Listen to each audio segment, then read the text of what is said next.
Puji Tuhan, kita pagi hari ini akan dilayani oleh Bapak Pendeta Agus Simanulang. Silakan Pak.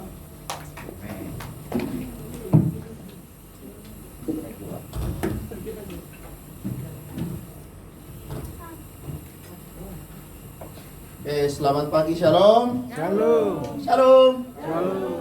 Ya, bersyukur kita pagi ini ada di dalam hadirat Tuhan. Amin. Amin.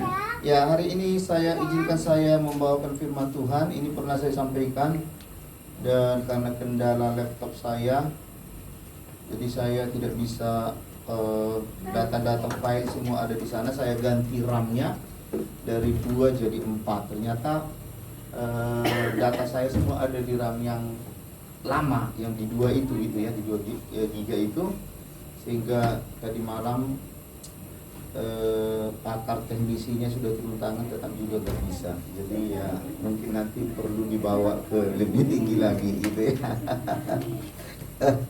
Oke, ya. Coba Bapak Ibu lihat ke depan. Kalau Bapak Ibu, nggak jelas ya, nggak jelas, karena memang agak kabur ya. Iya, betul. Lampunya kalah dengan itunya. Ini adalah gambaran kata-kata. Bagi yang pecinta ini, kalau saya buat ini saya selalu teringat Bu Betty. Bahaya ini Pak Dharma. Artinya ada ada kesan tersendiri itu loh Pak tentang kopi ini Pak. Nanti pembuktiannya di waktu retreat kita Pak. Lanjut Pak. Iya. Jadi saya waktu buat PowerPoint ini selalu teringat. Saya kayak ketawa sendiri, kayak orang gila saya di belakang laptop. Saya ingatnya itu apa? Saya waktu bilang, Bu Betty kita nanti ngopi. Saya terbayang di dalam pikiran saya itu apa? Ekspresi daripada Pak Dharma itu loh. Ya itu Pak. Saya berbicara tentang istimewa apa sih? Gitu kan?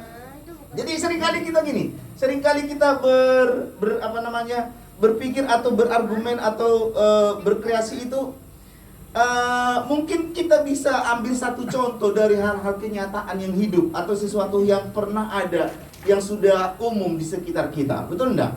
Jadi kalau kita berbicara tentang istimewa, banyak hal contoh, yaitu apa? Nasi goreng istimewa. Tapi karena saya karena pecinta kopi ya, jadi saya buatlah yang namanya kopi istimewa. Jadi setiap kita memandang kopi, bagi kita khususnya pecinta kopi, pasti itu sangat istimewa. Karena apa? Di sana ada yang namanya percampuran antara gula, kopi, air. Tetapi yang muncul di situ, mereka tidak muncul ibaratnya sendiri-sendiri, tetapi karena sudah satu dalam kesatuan yang sudah tergabung di dalam cangkir itu, sehingga yang ada adalah apa? Kenikmatan. Tidak ada yang namanya yang lebih dominan gula, air atau kopinya, enggak. Tetapi karena sudah dilebur menjadi satu kesatuan yang sudah tergabung dalam satu kesatuan, sehingga orang pecinta kopi, mereka yang buat sendiri ataupun yang beli gitu ya, mereka akan menikmati kata yang namanya istimewa terhadap kopi. Amin. Jadi siap-siap Bu Betty nanti pembuktiannya di kopi di Trawas gitu, pada saat retreat. Mungkin Pak Tambo apa kok Pak Agus bilang gitu ya, tanya nanti sendiri Bu Betty. Ya, oke. Bahwa percayakah Bapak Ibu bahwa kita seringkali, saya jujur menyampaikan ini lagi, kenapa? Karena hari-hari ini saya banyak menemukan di dalam dunia kehidupan kekristenan sudah kehilangan kata yang namanya makna yang sesungguhnya di dalam diri mereka, bahwa jauh dari sononya Tuhan sudah menciptakan kita itu sangat dahsyat, luar biasa atau istimewa. Amin. Amin. Kata istimewa itu dalam bahasa Inggris spesial. Tetapi ya saya ambil dari bahasa Indonesianya aja, istimewa.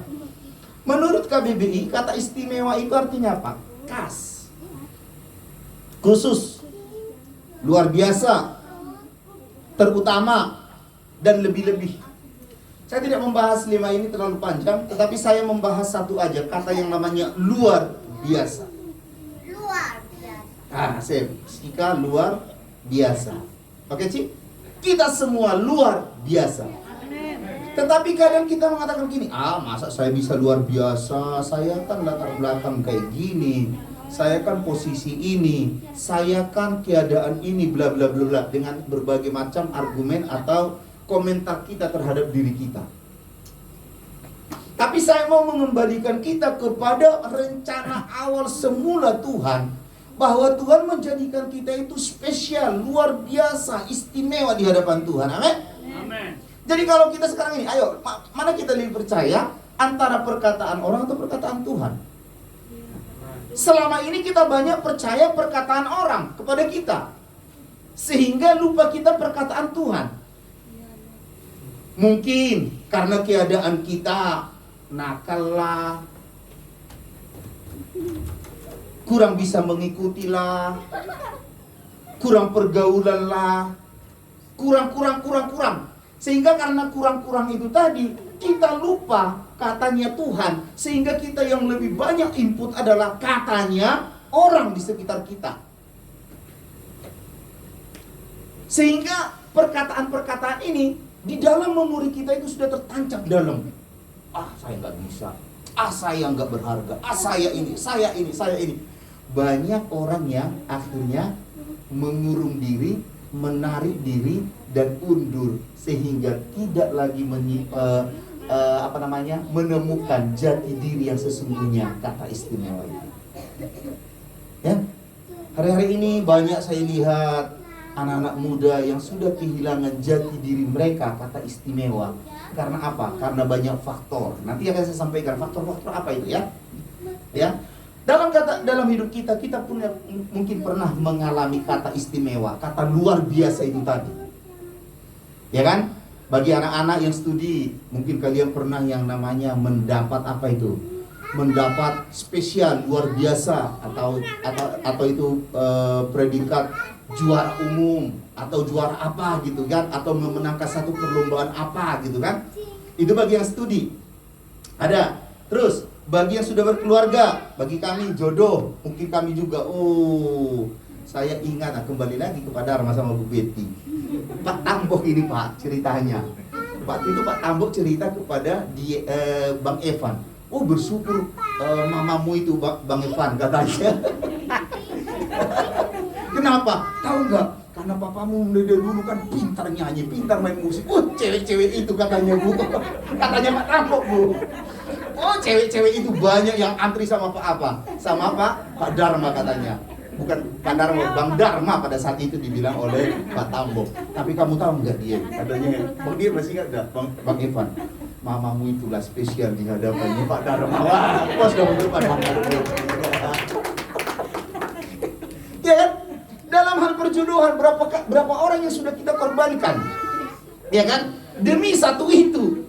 Pak Gem juga berapa orang yang sudah dikorbankan wanita-wanita, maksudnya diseleksi, bukan dikorbankan apa kan, diseleksi demi mencapai sebuah dapat impian, yaitu Bu Gem.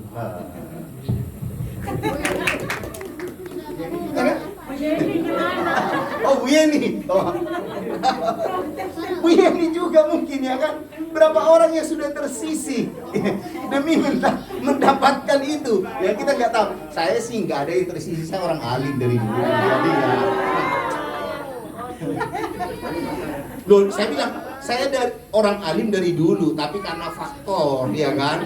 Ya karena faktor di sekitar saya sehingga ya itulah. Ya tapi kan ya Bu Yeni lah pemenangnya. Ya. Itu kata apa? Luar biasa. Spesial. Ya kan? Jangan khawatir. Yang masih jomblo-jomblo tetaplah buat kata luar biasa dalam hidup. Amin. Pak, bisa nggak disalib? Boleh sebelum jalur melengkung, jalur kuning. Iya kan? Kalau sudah melengkung tidak boleh. Tapi sebelum melengkung ya kayak Bang Lasro boleh lihat kiri kanan lah boleh. Tapi ya jangan juga karena dilihat ya tetap juga ditentukan kayak. Ya kan? Jangan lupa itu ya kan. Ya Ayu juga banyak berdoa ya kan supaya ada spesial dalam dirimu. Ya Ji juga kan. Semua. Oke.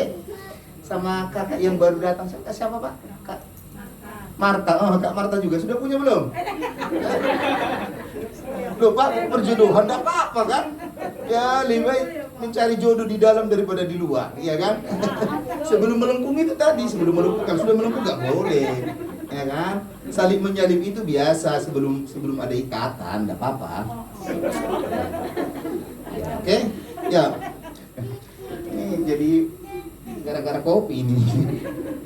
Ya, jadi itu dalam hal perjodohan. Terus apa lagi? Dalam pekerjaan. Dalam pekerjaan kita mungkin juga pernah yang namanya menemukan atau mencapai kata luar biasa atau istimewa itu. Sampai mungkin kita dipromosikan, dapat reward, field trip, dan lain sebagainya. Akibat daripada kita mencapai kata luar biasa dalam pekerjaan atau pelayanan.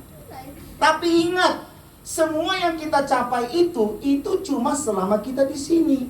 Buah daripada apa yang Tuhan sudah lakukan di awal bagi kita.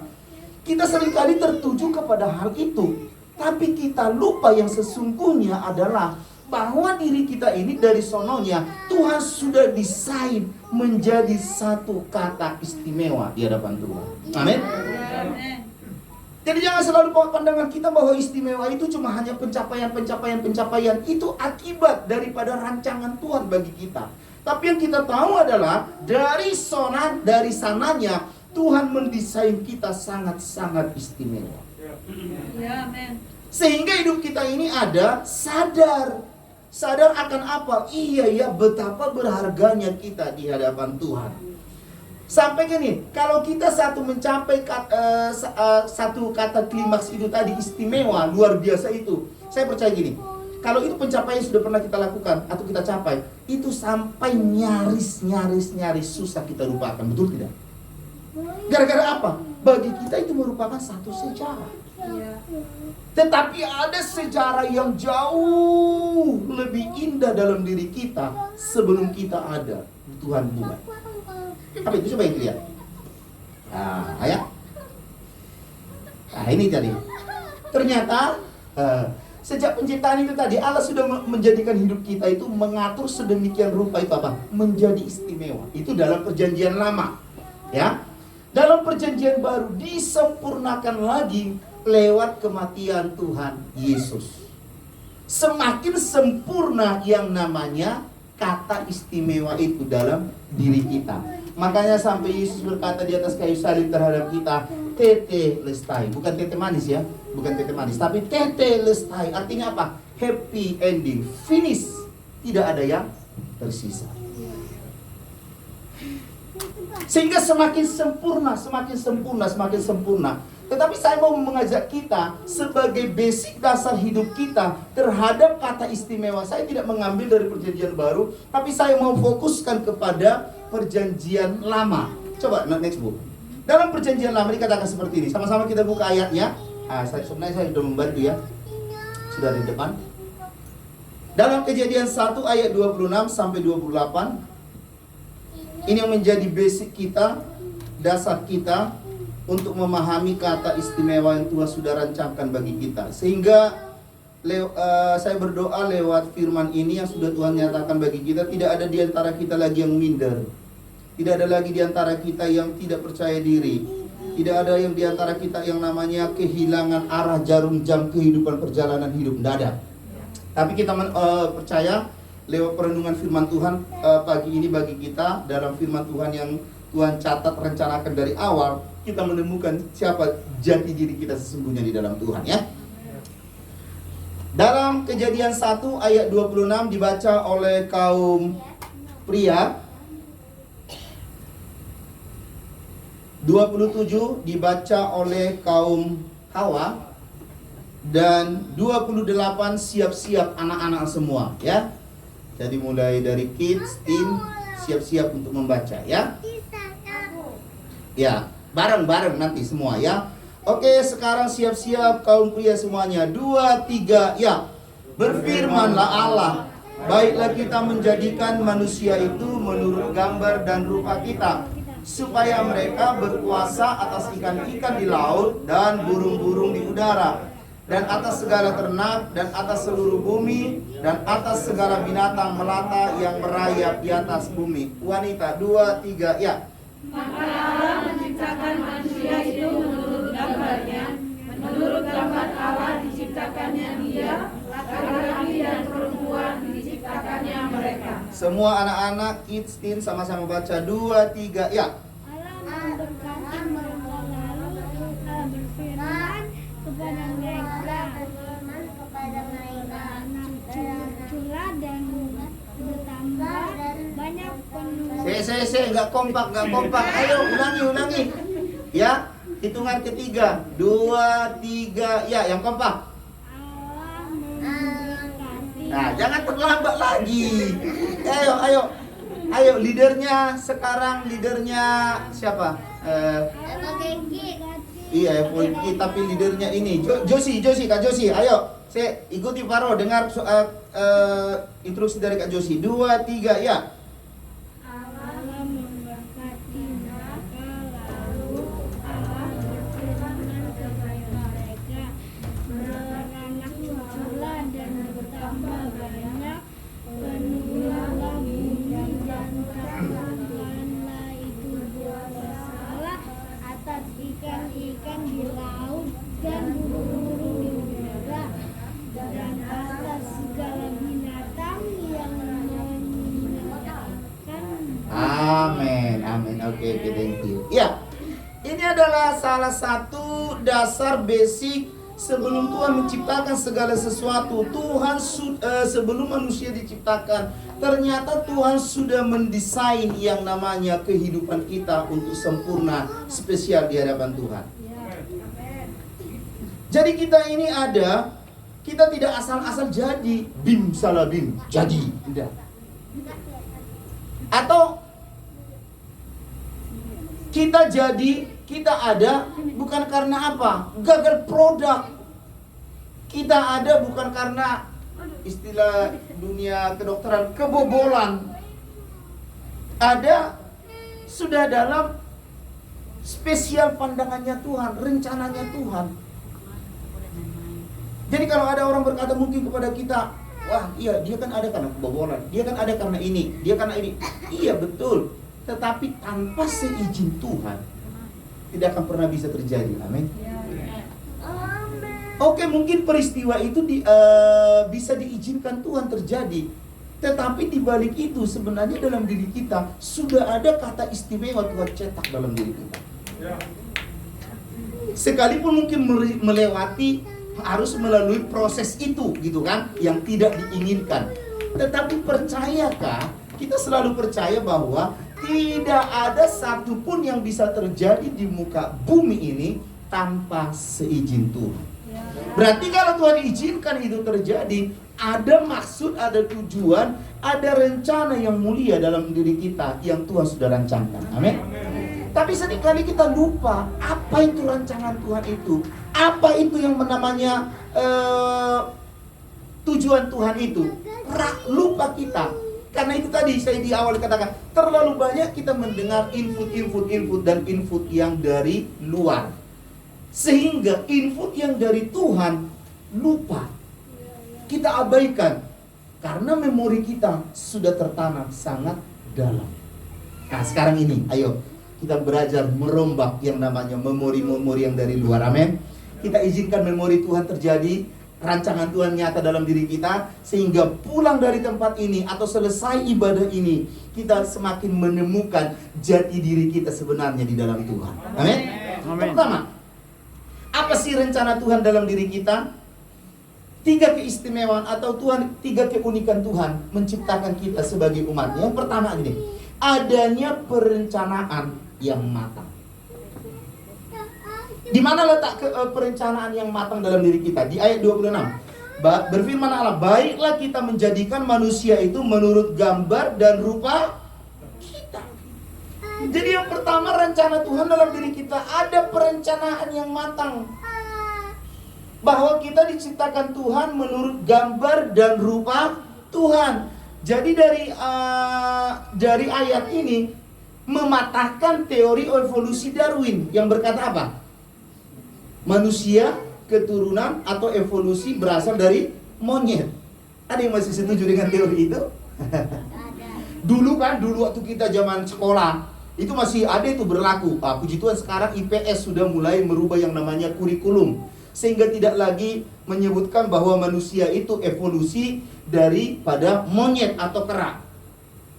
Tetapi manusia itu sebenarnya dari sananya Tuhan menciptakan menurut gambar dan rupa Allah. Puji Tuhan, Darwin sebelum akhir hidupnya, kalau nanti Bapak Ibu teman-teman searching di Google teori evolusi Darwin itu, sebelum dia meninggal, puji Tuhan dia bertobat. Dia bertobat sehingga evolusinya itu, teorinya itu sudah dia ambil dari peredaran. Tetapi namanya ilmu kadung sudah menyebar kemana-mana. Banyak orang yang mempercayai itu. Khususnya kalau ada di antara kita yang masih percaya teori Darwin, saya mau bertanya satu hal yang paling simpel. Berarti kalau gitu, kalau kita masih percaya dengan teori Darwin, jangan salahkan saya apabila saya berkata, "Hei, keturunan monyet." Mau? Ya kan? Loh Pak, kok kasar? Loh iya, percaya masih teori Darwin. Ya kalau masih percaya dengan teori Darwin, jangan salahkan orang berkata, "Hei, kamu keturunan monyet, sini." Jangan salahkan. Tapi saya tidak mau seperti itu. Kenapa? Karena dari sononya Tuhan sudah jelas berkata, kita ini diciptakan segambar dan serupa dengan, kita tidak segambar dan serupa dengan monyet. Jelas itu. Dan saya selalu berkata kepada anak-anak didik, saya selalu berkata gini, kalau masih ada guru yang mengajarkan bahwa kalian, anak-anak didik, masih keturunan dengan evolusi Darwin, sangkal dengan firman Tuhan ini, saya bilang. Sangkal dengan firman Tuhan ini. Karena antara teori Darwin dan juga firman Tuhan, lebih tinggi, lebih lama adalah firman Tuhan. Tentunya ya dengan jangan tegang, santai maksudnya menyampaikan seperti itu. Tapi puji Tuhan, selama saya mengajar, tidak ada lagi saya mendengar bahwa manusia itu evolusi atau keturunan dari monyet. Menjadi pertanyaan gini, bagaimanakah rupa gambar Allah itu yang ada di dalam diri kita? Kalau gitu, apakah Allah itu banyak? Enggak, Allah itu tetap Esa, satu. Tetapi gennya Allah itu ada di dalam diri kita. Contoh seperti ini. Yang banyak, Pak, dalam diri Cika, Pak Yusuf satu, Bu Helen satu. Tapi dalam diri Cika, Josie, Selin, ada gambar, ada rupa daripada Pak Gem atau Bu Gem, betul enggak? Kalau begitu Pak Gem, Bu Gem 3 dong. Enggak, tetap satu. Tapi ada gen mereka di sana. Lah, kalau ada gen saya di sana, wah itu udah luar biasa. Sungguh pertanyaan. Dan itu tidak mungkin. Iya kan? Tapi bukan berarti kada ada gennya Pak Gem di sana, gambar dan rupanya Pak Gem jadi 4, jadi 5, bukan jadi enggak, tetap satu. Dalam diri kita ini gambar dan rupa Allah itu ada. Allah itu Esa adanya. Dia bisa melakukan apa aja di dalam diri kita manusia. Tetapi dalam diri kita ini ada gambar dan rupa Allah. Jadi kalau kita menyadari bahwa dalam diri kita ada gambar dan rupa Allah, tidak lagi selayaknya kita minder. Waduh, kita bandingkan diri kita. Saya kok kurang mancung, hidung saya keluar ya. Kok mancungnya ke dalam? Alias pesek. Ya kan? Dia nggak pede. Dia membandingkan. Itu kok cantik ya. Hidungnya mancung, pipinya agak sedikit gini. Saya kok pipi saya melebar dan lain sebagainya. Dia nggak pede. Kenapa dia tidak pede? Membandingkan dirinya dengan diri orang lain, gambar diri orang lain. Dia nggak sadar bahwa sekalipun saya mancung ke dalam, tapi dalam diri saya ini ada gambar dan rupa Allah. Oh, saya pasti tidak percaya diri.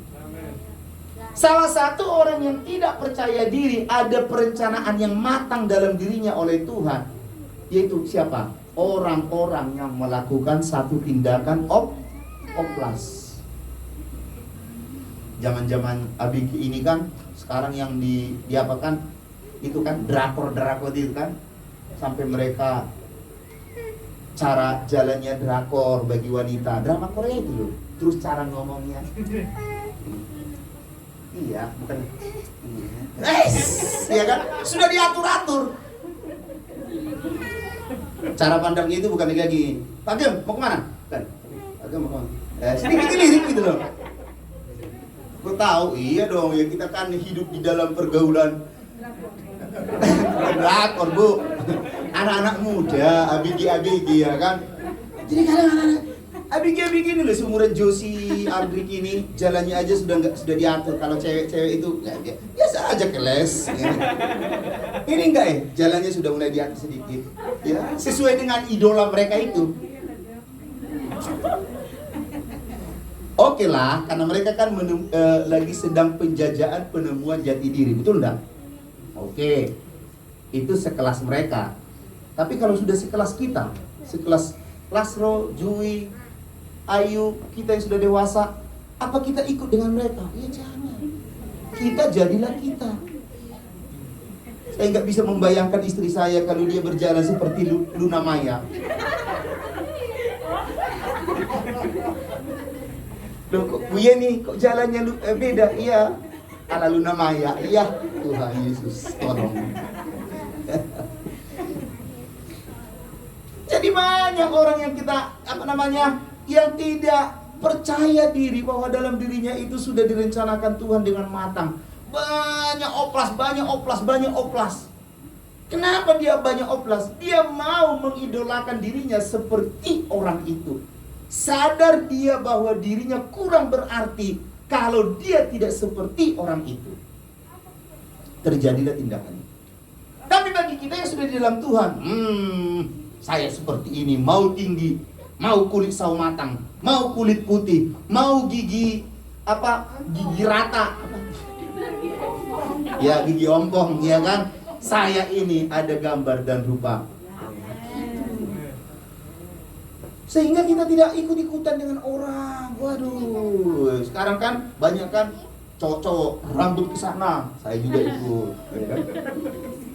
Saya dulu rambut saya belah dua. Jadi kalau sudah panjang ada love di sininya. Itu zaman itu, zaman tahun 80-an.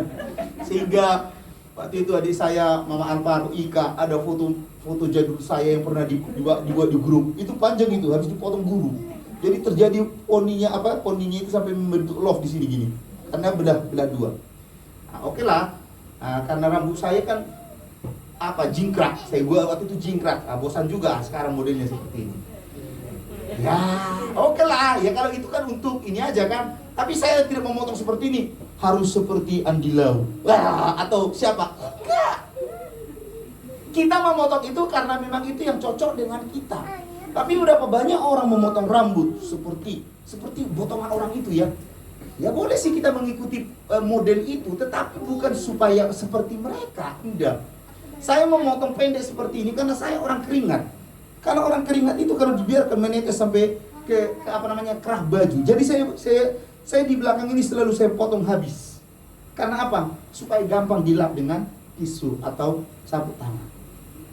Tetapi banyak orang yang mengikuti, sehingga karena dia mengikuti itu lupa jati dirinya sesungguhnya bahwa dia sudah direncanakan yang matang oleh Tuhan. Baru hal-hal seperti itu. Udah dari sekarang kita boleh mengikuti potongan daripada orang lain, tetapi kita tidak sedang mengidolakan mereka. Amin. Apalagi kita tidak percaya dengan diri kita. Saya tidak percaya keluar jalan-jalan dengan teman apabila saya tidak seperti ini, apabila saya tidak seperti ini. Itu sudah kamus kuno. Sekarang ada kamus baru, bukan kamus lagi, kamus yang lama yang sekarang diingatkan lagi dalam diri kita bahwa kita jadi ada hingga saat ini semua rencana Tuhan. Amin. Jadi jangan ada yang minder, jangan ada yang tidak pede, jangan ada yang mengasihani diri sendiri. Gara-gara apa? Kita bandingkan diri kita dengan orang lain. Saya berkata gini kepada anak didik, karena Kamis Jumat kemarin kami ada pondok kasih di sekolah dan saya membawa materi ini. Saya bilang gini, kalian tahu nggak? Saya bilang, bagi kita orang Indo, kita bosan melihat kulit sawo matang.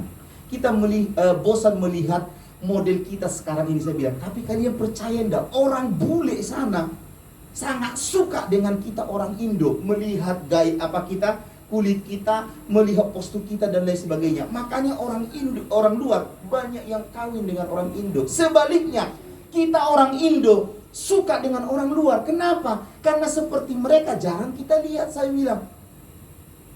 Makanya kita orang Indo suka dengan mereka, ibaratnya tinggi, hidung mancung, bla bla bla bla, gitu kan? Padahal kita tahu bahwa manusia itu diciptakan Tuhan itu beraneka ragam, bermacam-macam. Supaya apa? Tujuannya satu, supaya saling melengkapi satu dengan yang lain. Tidak ada yang namanya kata unsur bosan di dalamnya. Betul tidak Bapak Ibu?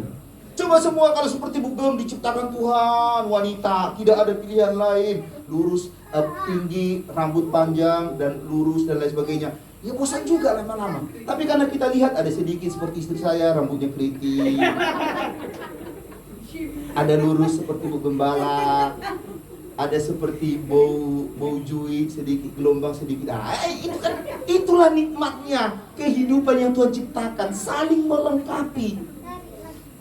Udahlah, biarlah yang hitam menjadi hitam, jangan harapkan jadi putih. Biarlah yang keriting menjadi keriting, jangan harapkan jadi lurus. Nggak usah, ya kan? Rebonding Pak, rebonding Pak. Iya, disetrika pun itu tetap aja nanti balik berapa bulan lagi. Eman duitnya. Itu jangan gunakan. Sebenarnya dari sananya Tuhan mendesain kita seperti itu. Ya kan, tapi berapa banyak orang, ya udahlah itu kan ibaratnya karena hak mereka lah, kembali kepada HAM lagi kan, karena banyak duit mereka ya gak apa-apa lah. Tetapi kalau meluruskan cuma hanya kurang nyaman ibaratnya, atau kurang mengganggu aktivitasnya, oke lah. Tetapi kalau kita meluruskan, menyamakan dengan orang itu sangat fatal dalam diri kita. Sudah hitam kayak saya, mandi sauna supaya putih, ya jangan harapkan bibitnya dari sana kayak gini bisa putih. Ya suntik silikon. Ya kan? Nah, itu. Jadi kita harus sadar itu, bahwa Tuhan menciptakan kita ada perencanaan yang matang. Ibarat tukang bangunan, sebelum dia membangun yang namanya satu perencanaan pembangunan yang pencakar langit, dia memikirkan, mematang dengan matang, sambil dia perhitungan, ada hitung-hitungan di dalamnya. Nah, ini saya ambil adalah salah satu gedung di Jakarta, HI, Hotel Indonesia. Ternyata saya baca backgroundnya, ceritanya, HI ini tidak tingginya dibangun, bukan berhenti sampai di sini. Tapi Bapak tahu kenapa HI ini, Hotel Indonesia ini berhenti sampai di sini? Karena ada waktu itu struktur tanah goyang, sehingga bangunan ini kalau diperhatikan, saya sih belum pernah, waktu saya ke Jakarta saya nggak perhatikan, sekalipun kami lewat dari sini, dari depan ini saya nggak perhatikan. Tetapi dari cerita yang saya lihat di Google, bahwa sedikit miring ini Hotel HI ini, dan tingginya aslinya finishnya bukan di situ, masih ada lagi. Lihat, ini sudah direncanakan matang-matang oleh pemborong, dan itu yang memborong ini, arsiteknya ini adalah orang Amerika, namanya Abel Sorensen dari Amerika. Bangunan ini tidak bisa sempurna sekalipun sudah matang direncanakan pembangunannya, tetapi Tuhan menciptakan kita, mendesain kita beda dengan desainnya daripada Abel ini. Ini manusia bisa gagal, tapi kalau Tuhan sudah mendesain kita, tidak pernah gagal. Amin. Jadi kita ada seperti ini, tidak produk gagal. Kita ini ada bukan istilah orang pembuat kue, bukan bantet ya, bantat. Nah, bantat kayak itulah, itu benar, itu tangga. Bukan. Kita ini ada sudah direncanakan Tuhan sempurna dari sana. Wah, manusia merencanakan bisa gagal, bisa melenceng, bisa sedikit berubah. Tetapi kalau Tuhan, sungguh sangat luar biasa di dalam diri kita. Dari sekarang kita harus sadar ya, kita istimewa karena sudah direncanakan Tuhan dengan sempurna dalam diri kita. Itu yang pertama. Yang kedua apa? Dalam diri kita diciptakan Tuhan, ada tujuannya. Jadi Tuhan menciptakan kita bukan tanpa tujuan. Oh, kamu hidup asal hidup. Enggak. Tapi kita diciptakan Tuhan, tujuannya adalah apa? Supaya mereka berkuasa atas ikan-ikan di laut, burung-burung di udara, atas segala ternak dan seluruh binatang yang melata, yang merayap di atas bumi. Jadi perencanaan Tuhan, tujuan Allah dalam diri kita adalah memberikan mandat, perintah, tugas untuk kita lakukan, yaitu apa? Berkuasa, menguasai seluruh alam jagat raya ciptaan Tuhan. Tetapi alhasil semenjak manusia jatuh ke dalam dosa, mandat yang indah, yang baik yang diberikan Tuhan itu disalahgunakan oleh siapa? Manusia. Dari sananya Tuhan memberikan kita mandat. Jadi kalau kita berkata, Pak, zaman dulu kira-kira takut tidak binatang buas kepada manusia? Takut. Karena kita mau menguasai. Terus apa lagi? Takut tidak kira-kira buaya, ular sama kita? Takut. Sebelum jatuh dalam dosa.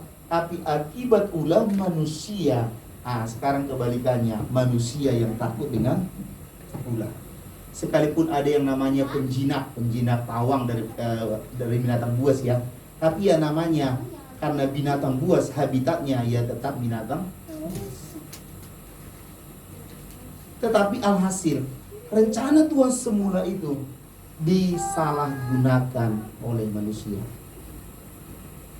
Tujuan Allah semula kepada manusia untuk berkuasa disalahgunakan. Yang terjadi akibatnya ini, lihat ini ya. Akibatnya apa? Terjadilah yang namanya gempa. Yang gambar pertama itu terjadi yang namanya gempa. Oke lah, kalau gempa kan kita tidak bisa berkata ya, karena itu kan alam ya. Tapi yang kedua, longsor ini. Longsor ini kan diakibatkan oleh apa? Oleh manusia. Ini saya ambil gempa ini peristiwa Poso yang beberapa tahun yang lalu. Sehingga ada jalan yang naik, rumah yang kesedot, tenggelam ke bawah. Ini saya ambil foto ini. Terus ada yang namanya longsor. Beberapa tahun yang lalu pernah pemandian air panas yang ada di Pacet longsor. Betul enggak? Ternyata diselidiki. Kenapa bisa longsor? Karena pohon yang ada di sekitar gunung itu sudah menipis, sudah habis ditebang, sehingga pada saat hujan kencang datang, longsorlah pemandian air panas beberapa tahun yang lalu. Kembali lagi, ulah siapa? Ulah manusia. Salah menggunakan wewenang, tujuan, mandat yang Allah percayakan. Terus ini ketiga, ada yang namanya kebakaran hutan. Kembali lagi, ini kan banyak terjadi di Kalimantan dan juga di Sumatera, Pekanbaru dan sekitarnya itu. Ulah siapa lagi? Ulah manusia. Demi apa? Demi kepentingan orang-orang kelompok tertentu dan lain sebagainya. Terjadi yang namanya seperti ini. Kalau sudah seperti ini, yang terjadi apa? Dampak akibatnya. Saya peristiwa kebakaran hutan beberapa tahun yang lalu yang ada di daerah Pekanbaru sana, itu CNN mengabarkan bahwa apa? Jarak pandang kita di siang hari ke depan cuma berjarak maksimal 10 meter. Sekalipun itu sudah menyalakan lampu. Loh, kenapa seperti itu bisa terjadi? Karena saking tebalnya kabut asap akibat pembakaran hutan. Sehingga yang terjadi apa? Kembali lagi, ulah manusia salah menggunakan mandat itu. Yang paling parah adalah ini. Waduh. Ini sampai CNN memberitakan bahwa tenggelamnya mobil banyak terjadi beberapa tahun yang lalu di Jakarta. Kembali lagi, ulah siapa? Ya ulah manusia. Air kiriman dari atas turun ke bawah. Di bawah mungkin tidak lancar, banyak sumbatan, banyak sampah dan lain sebagainya, sehingga tidak debit air semakin banyak, tidak bisa menampung, tidak bisa dialirkan, buntu. Terjadilah yang namanya bukan cuma hanya manusia yang mandi, tetapi juga mobil ikut berenang. Ya? Terjadi yang namanya penyalahgunaan mandat yang Tuhan beri. Hal yang sama banyak terjadi yang namanya penyalahgunaan mandat, wewenang yang Tuhan berikan bagi kita di dalam seluruh aspek kehidupan kita. Contoh yang di bekerja, banyak menyalahgunakan mandat. Bahkan yang melayani pun banyak yang menyalahgunakan mandat. Tapi saya percaya di tempat ini tidak ada yang menyalahgunakan mandat. Amin. Biar mandat yang Tuhan berikan bagi kita untuk mempermuliakan Dia. Amin. Jadi tidak ada yang namanya untuk diri saya, atau untuk kepentingan saya, tapi semua untuk kepentingan Tuhan. Sampai menyalahgunakan mandat, wah itu akibatnya nanti fatal. Secara jasmani lahiriah aja menyalahgunakan mandat, dampaknya ini. Belum yang lain yang saya ambil, tapi saya mengambil 4 ini aja. Inilah akibat ulah manusia menyalahgunakan wewenangnya Tuhan. Hari ini kita anak Tuhan, sudah sewajarnya kita yang namanya mengembalikan rencana awal semula Tuhan bagi kita. Untuk apa? Memberikan yang namanya tujuan yang indah, yang mulia. Kalau kita bisa baca Yeremia 29 ayat 11, rencana Tuhan sebenarnya bagi manusia bukanlah kebakaran, bukan banjir, bukan segala macam. Tetapi dikatakan apa? Rencana damai sejahtera. Yeremia 29 ayat 11. Sebab aku ini mengetahui rancangan-rancangan apa yang ada padaku mengenai kamu, mengenai kita semua. Demikianlah firman Allah, yaitu apa? Rancangan damai sejahtera dan bukan kecelakaan, untuk memberikan kepada kita semua hari depan yang penuh dengan pengharapan. Jadi rencana Tuhan itu selain ada tujuannya, rencananya itu diberikan rencana damai sejahtera dari sononya. Tapi itu tadi akibat dosa berdampak dalam segi kehidupan setiap. Bagaimana sekarang ini? Tuhan telah menebus kita. Ini kita masuk yang namanya momen-momen Paskah. Disinilah kita mengembalikan tujuan awal yang sesungguhnya dalam diri kita. Kalau mungkin di hari-hari yang lalu tujuan Allah dalam diri kita masih belum sempurna, atau kita salah gunakan dalam banyak faktor kehidupan kita, sekarang kita saatnya kita kembali kepada Dia. Amin. Supaya apa? Supaya tujuan awal semula Tuhan itu semakin berkenan. Jadi yang terakhir kita bahas, yang terakhir ini enak nih. Saya akan bahas ini nanti dulu. Yang ketiga adalah adanya wujud nyata. Loh itu dong, adanya perencanaan, adanya tujuan, buat apa mereka ada. Yang ketiga adalah adanya wujud, adanya sejarah, adanya peristiwa nyata, adanya bukti dari Tuhan. Tuhan nyatakan bagi kita wujud nyata daripada Allah itu katakan. Allah menciptakan manusia itu menurut gambar dan rupa Allah diciptakannya mereka. Jadi Tuhan menciptakan manusia itu yang pertama itu adalah menurut gambar dan rupanya kita diciptakan. Jadi mulai dari sekarang teman-teman kita yang masih kurang pede mulai perkatakan dalam diri kita gini-gini, ada gambar dan rupa Allah. Amin. Kak Ima dari NTT gitu-gitu ada gambar dan rupa Allah. Amin. Coba kita sebutkan 1, 2, 3 dalam diri kita ada gambar dan rupa Allah. 1, 2 ya. Dalam diri kita, diri saya ada gambar dan rupa. Sekali lagi dengan yang matang. 2, 3 ya. Dalam diri saya ada gambar dan rupa.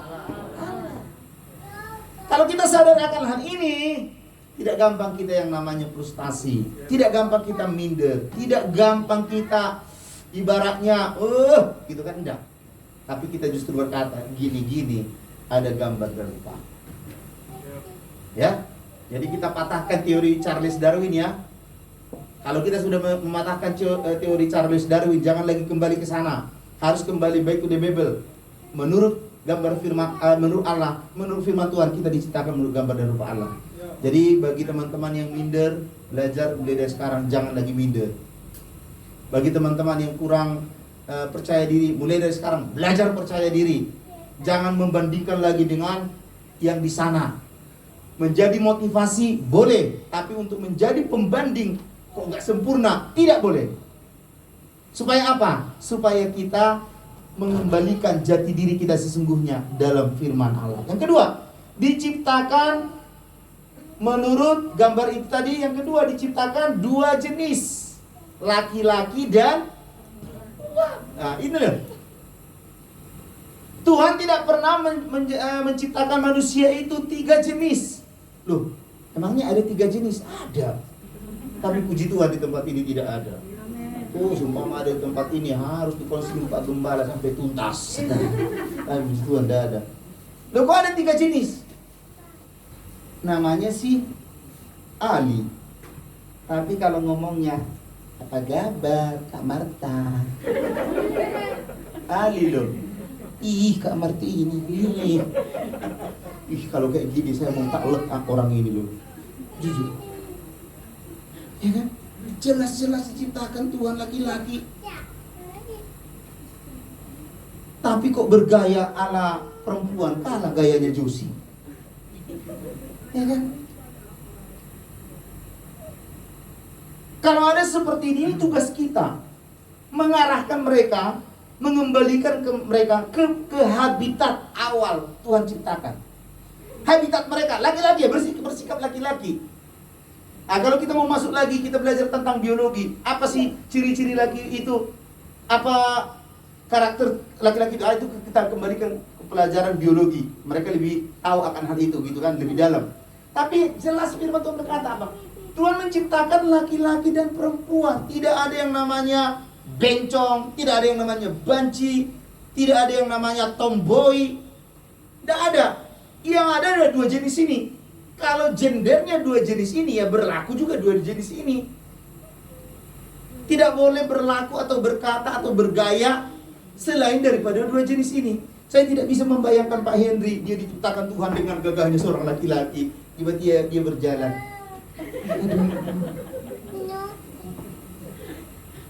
Ayo ya, Bu Ika, cepat.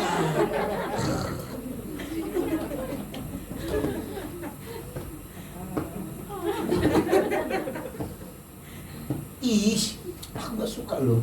Waduh, saya gak bisa membayangkan itu apabila Pak Henry seperti itu, berlaku seperti itu. Saya bilang seperti ini, aduh Pak, ampunilah Bu Ika.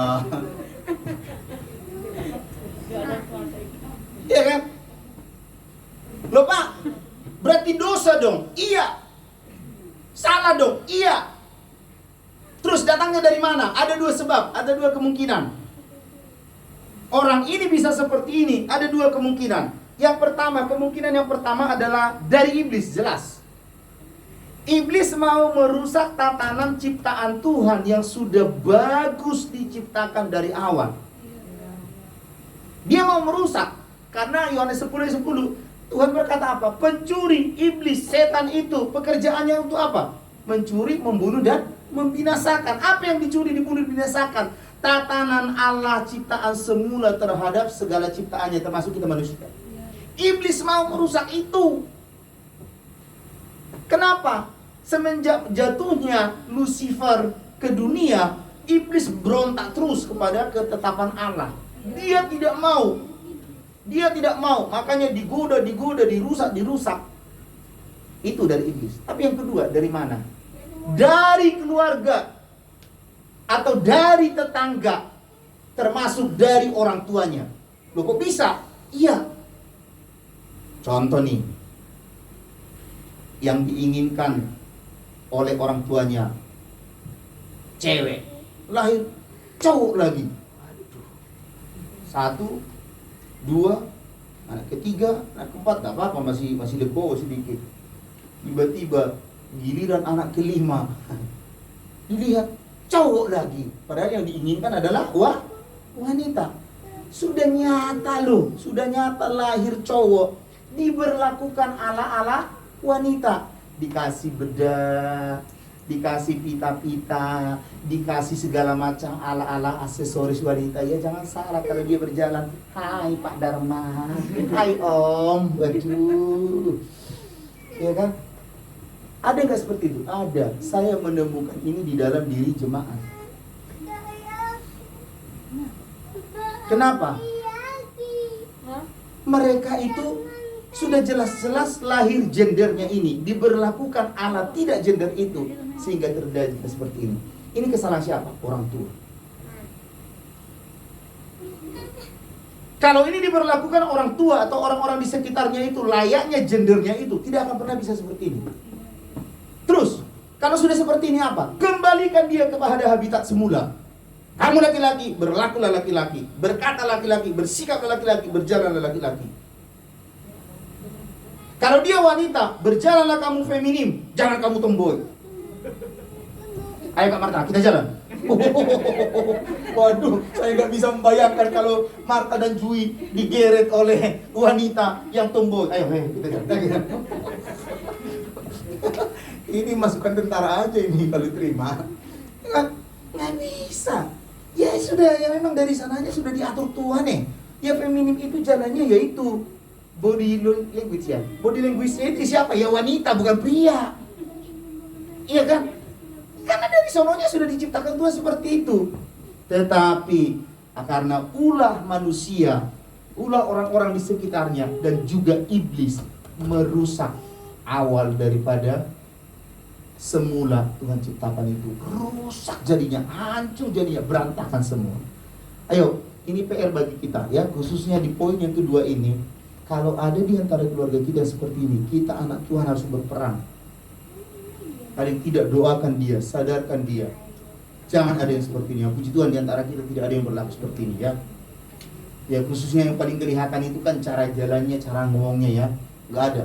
Tapi kalau ini pergumulan kita loh.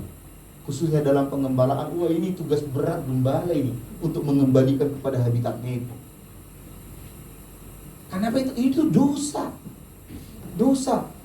Ya sekalipun mungkin sekarang ini di negara-negara tertentu melegalkan yang namanya 3 jenis yang nggak jelas itu kan, itu urusan mereka lah. Karena mereka berkata, oh ham, ya itulah urusan mereka. Tapi kalau kita kembalikan kepada Alkitab, tidak ada yang namanya orang ketiga di sana. Tapi yang ada cuma hanya orang pertama dan yang kedua.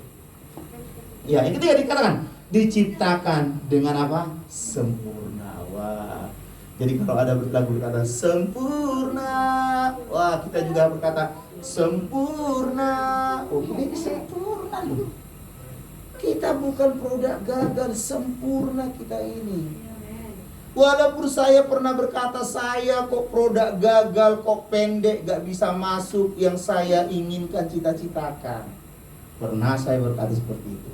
Tapi setelah sekarang saya tahu bahwa saya diciptakan Tuhan sempurna. Dia tidak mau saya cuma hanya di wilayah lingkup NKRI, tapi Tuhan mau saya sampai lingkup tentara kerajaan surga. Sekalipun kita pernah berkata, oh diri saya kurang sempurna, kurang tinggi, kurang ini, kurang ini, kurang ini, kurang ini. Itu menurut kita. Tapi menurut Tuhan, Tuhan izinkan kita sekarang ini ada dengan wujud yang sempurna yang Tuhan nyatakan. Ya. Jadi jangan lagi ada yang namanya merubah karakteristik struktur yang Tuhan sudah ciptakan di dalam diri kita. Ini kan anak-anak itu kan pintar. Pak, berarti kalau gitu nggak boleh operasi, Pak. Saya bilang boleh operasi. Nah, anak didik sekarang kan pintar-pintar, licik, otaknya bertanya itu pintar, ya kan? Main apanya? Kita masih Pentium 4, mereka sudah Core 2. Jauh kita kalah, tapi kita juga sebagai orang tua guru kan tidak boleh kalah. Saya bilang boleh operasi. Loh, Bapak tadi bilang kok boleh operasi, asalkan itu menyangkut tentang kehidupannya. Boleh operasi. Contoh, ada tai lalat itu tumbuh kan di kelopak mata kan? Itu perlu dioperasi, itu dibuang itu. Kalau itu dibiarkan jadi besar, otomatis kita akan mempengaruhi kita jalan, bisa kesandung, bisa jatuh kita nanti gara-gara itu. Boleh dioperasi. Jangan dibiarkan. Oh iya, kata Pak Agus nggak boleh operasi, nggak boleh operasi. Ya tetap aja ya, ya kan? Selama itu tidak mengganggu kenyamanan kita, tidak mengganggu nyawa kita atau kehidupan kita, jangan mesti dioperasi. Tapi kalau itu sudah mengganggu, itu namanya penyakit, dioperasi. Tapi selama itu sudah masih bagus di tatan Tuhan, jangan usah melakukan itu. Khususnya para wanita-wanita, oh supaya kelihatan dapat body language-nya, operasi ini. Aduh, udahlah, syukuri apa? Syukuri apa yang Tuhan beri. Syukuri apa yang ada, karena itulah anugerah. Jangan supaya kelihatan saya agak kekar, operasilah. Tidak perlu. Syukuri apa yang ada ya. Jadi diciptakan Tuhan dengan sempurna. Hidup kita ada seperti ini, sempurna. Jangan ikut-ikut oleh pendapat orang, khususnya mereka yang kurang sungguh-sungguh di dalam Tuhan atau tidak percaya di dalam Tuhan. Jangan ikuti setiap usul pendapat mereka, tapi kita yakinkan dalam diri kita bahwa saya diciptakan Tuhan sekarang ini sudah sempurna, ya kan? Jangan yang sudah besar mau dikecilkan, yang kecil mau dibesarkan. Ya, tidak perlu. Syukuri apa yang ada, sebab itu adalah anugerah daripada Tuhan. Ya, harus disyukuri, tidak boleh melakukan operasi, tindakan operasi apabila itu mengganggu, mengancam kehidupan kita. Selama itu fine aja, tidak perlu. Tapi Pak, saya kurang pede. Mulai dari sekarang kita pede, bukan orang, tapi kita pede karena firman Tuhan semula dalam diri kita. Amen. Jadi biar firman Tuhan ini membuat kita satu pelajaran hidup. Khususnya nanti akan kita memperingati dalam momen Paskah ini betapa istimewanya hidup kita di hadapan Tuhan lewat kematiannya. Oh, disempurnakan lagi, semakin sempurna hidup kita. Sekalipun dari sononya sudah sempurna diciptakan Tuhan, tetapi akibat kejatuhan manusia ini sehingga dirusak semua tatanan Allah itu, sehingga kita kehilangan kata istimewa itu. Tapi sekarang ini kita dikembalikan kembali bahwa hidup kita istimewa di hadapan Tuhan. Amin. Jadi jangan ada yang minder, jangan ada yang menyalahkan keluarga. Seperti saya dulu, kenapa papa mama saya kok pendek? Kalau papa mama saya tinggi seperti Pak Gem, saya mungkin sudah lolos jadi ini. Tidak perlu. Syukuri aja. Karena apa?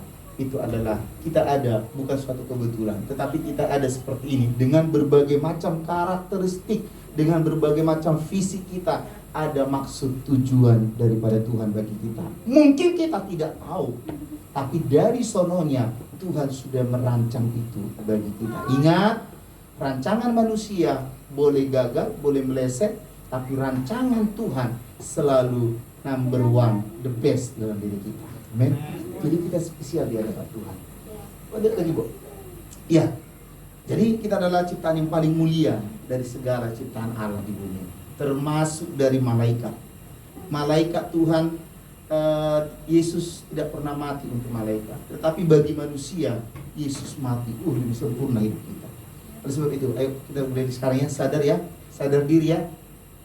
Kita harus sadar diri bahwa hidup kita ini berharga, mulia, punya tujuan yang indah, yang dahsyat, luar biasa ya. Sekalipun orang tua berkata, nggak mungkin kamu, gimana kamu bisa sukses, orang desa, gimana kamu, latar belakang broken home, gimana kamu, oke, itu pendapat mereka. Tapi kalau kita sungguh-sungguh di dalam Tuhan, semua itu bisa kita tepis, kita akan bisa melewati, dan kita bisa mencapai tujuan Allah dalam diri kita, istimewa. Amin. Jadi mulai dari sekarang, hati-hati mendengar input dari luar. Banyaklah mendengar input dari surga. Kalau kita banyak mendengar input dari surga, maka kita akan mengurangi input dari luar. Tapi kalau semakin banyak kita mendengar input dari luar, khususnya yang menjerumuskan kita, membuat kita tidak maju, udah tepislah itu. Percayalah, firman Tuhan itu yang sangat istimewa. Jadi, kata istimewa ini bukan kata-kata orang. Kita istimewa. Jadi kalau saya berkata, Samuel, kamu istimewa. Bukan karena Pak Agus yang berkata atau Pak Gem yang berkata Samuel istimewa, tapi firman Tuhan yang berkata Samuel istimewa. Amin. Tinggal Samuel mengimani, melakukan, mempercayai, yes, saya istimewa. Walaupun ada orang bilang gini, tapi Samuel lo masih kecil, Samuel lo masih ini, Samuel, bilang aja, iya, saya sekarang masih kecil, saya sekarang belum seperti itu, tapi ke depan saya percaya hidup saya akan semakin istimewa dibuat Tuhan. Jadi jangan ada yang namanya minder.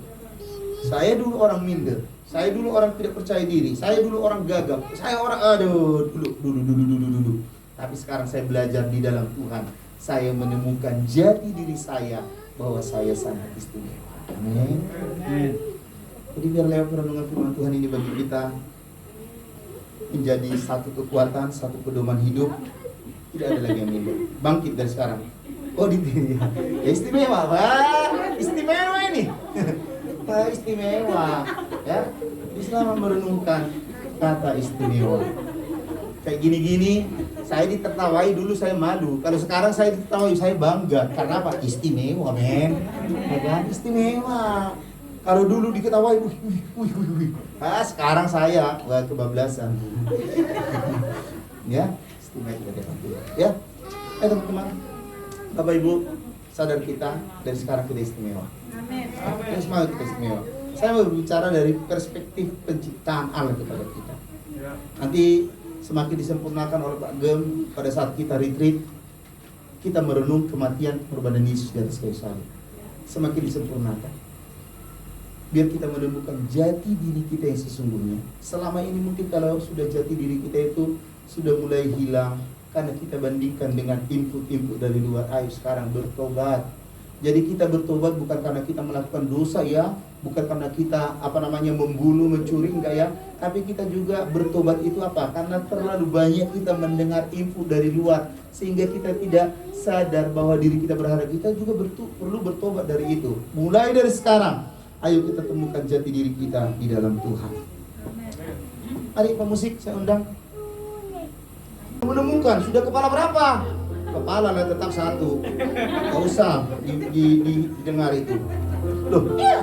Itu satu kenyataan membuat kita minder. Loh, sudah kepala berapa? Kok belum? Jangan. Ini yang saya katakan dulu kepada kakak saya. Walaupun kepala tetap satu, berjalan terus, tetaplah percaya sama Tuhan. Puji Tuhan, happy ending juga. Ya kan? Ya? Jadi yang lain jangan berkata, kalau ada pertanyaan teman, sudah kepala berapa? Kepala satu. Udah, jawabannya finish.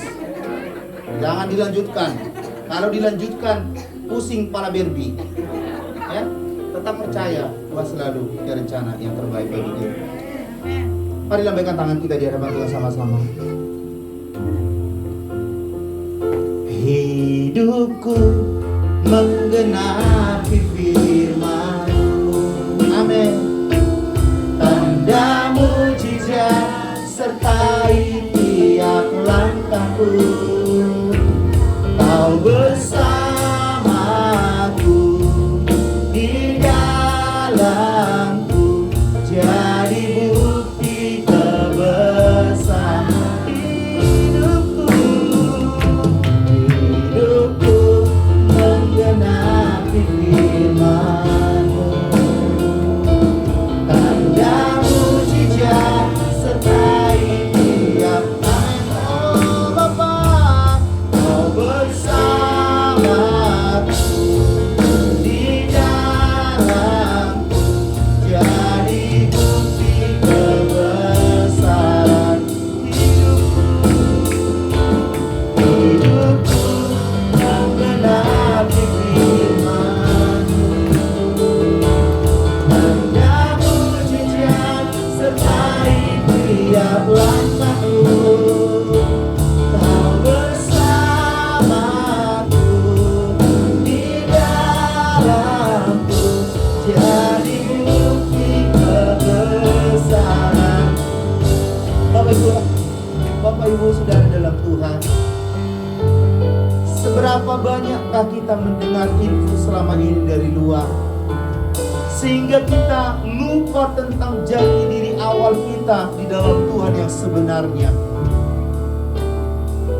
Sehingga kita terlalu banyak memikirkan, membandingkan diri kita dengan orang lain. Kalau hal dalam kemajuan, prestasi boleh. Tetapi kalau hal kekurang percayaan diri, kita stop bertobat. Ayo dari sekarang, berapa banyak kita mendengar info dari luar, khususnya yang tidak membangun. Mari belajar tepis itu. Lebih banyaklah mendengar kata sorga. Apa kata Tuhan terhadap diri kita? Apa rencana Tuhan dalam diri kita? Apa wujud Tuhan dalam diri kita? Kalau kita menemukan ini yang membuat kita semakin percaya diri di dalam Tuhan. Sekalipun kita mendengar input-input dari luar tentang negatif bagi kita, tetapi kita sudah memiliki keyakinan hidup, kepercayaan hidup, karena hidup kita berharga di hadapan Tuhan. Kita berharga bukan karena manusia. Kita berharga bukan kata manusia juga, tapi kita berharga karena Tuhan, oleh Tuhan, dan bagi Tuhan. Seberapa banyak kita hari ini yang mau bertobat? Kita bertobat bukan karena kita telah melakukan satu dosa, kesalahan yang fatal, tidak. Tapi kita bertobat. Seberapa banyak hari-hari ini, di hari yang lalu, kita tidak percaya diri terhadap diri kita. Seolah-olah kita mau membandingkan diri kita dengan orang lain supaya kita lebih percaya diri. Bertobat. Sekarang temukan jati diri kita yang sesungguhnya di dalam Tuhan. Bahwa kita disayang, dikasihi, dicintai, dan Yesus mau mati berkorban karena kita berharga. Hidupku menggenapi firman. Sadari, renungkan, perkatakan ini. Amin. Pujian ini. Hidupku berharga. Oh, kau bersamaku di dalamku, jadi bukti kabar. Hidupku menggenapi firman. Oh Bapa, akan kamu buktikan, sertai tiap langkahku.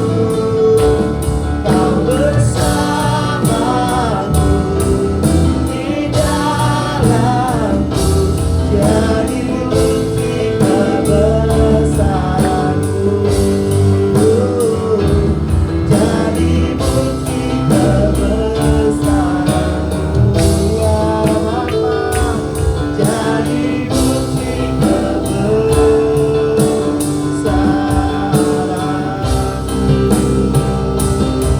Ambil waktu sejenak bertobat.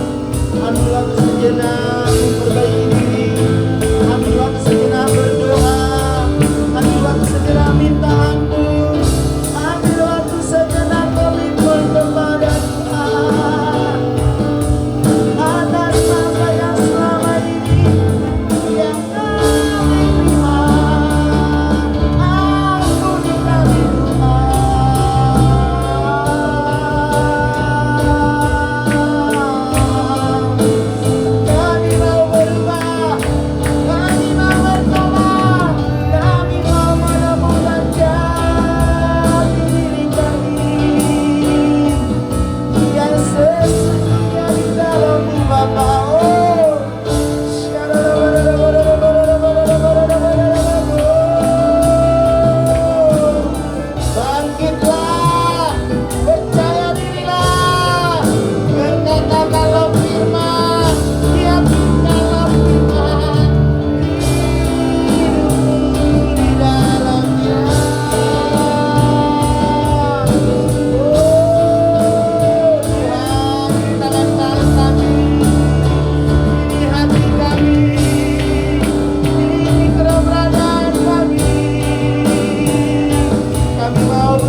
Biar kami terus menyelaraskan hidup kami seturut dengan firman, bukan apa kata orang. Biar kami berpikir siapa sesungguhnya kami, seturut dengan apa kata firman Tuhan. Biar itu terus yang kami masukkan. Biar firman Tuhan terus yang kami masukkan. Kami isi dalam hati dan pikiran kami, sehingga kami tercetak seturut dengan firman. Terima kasih Tuhan. Kami percaya kami adalah ciptaan yang baru. Yang lama sudah berlalu, yang baru sudah datang. Kami diciptakan serupa dan segambar dengan Allah, untuk kami berkuasa atas segala ciptaan Tuhan di bumi ini. Kami diciptakan serupa dan segambar dengan Allah. Tuhan menciptakan kami sebagai laki-laki dan sebagai perempuan. Kami menyadari bahwa di dalam diri kami, ketika orang melihat kami, mereka sedang melihat gambar Allah di dalam diri kami. Mereka sedang melihat citra Allah di dalam diri kami. Dan kami percaya Tuhan, di dalam sifat dan karakter kami juga, kami memanifestasikan gambar dan citra Allah itu. Ada karakter ilahi, ada buah roh, ada buah pertobatan, ada buah jiwa-jiwa yang terus dihadirkan dalam hidup kami. Terima kasih Bapak, di dalam nama Yesus. Dalam nama Yesus. Kita akan sama-sama, kita akan berdoa syafaat. Serahkan kepada Bapak tugas dan syafaat.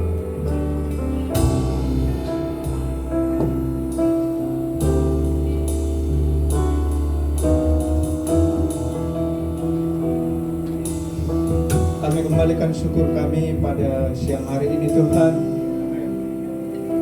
Kami bersatu hati, kami berdoa biar penyertaan-Mu nyata atas setiap kami Tuhan.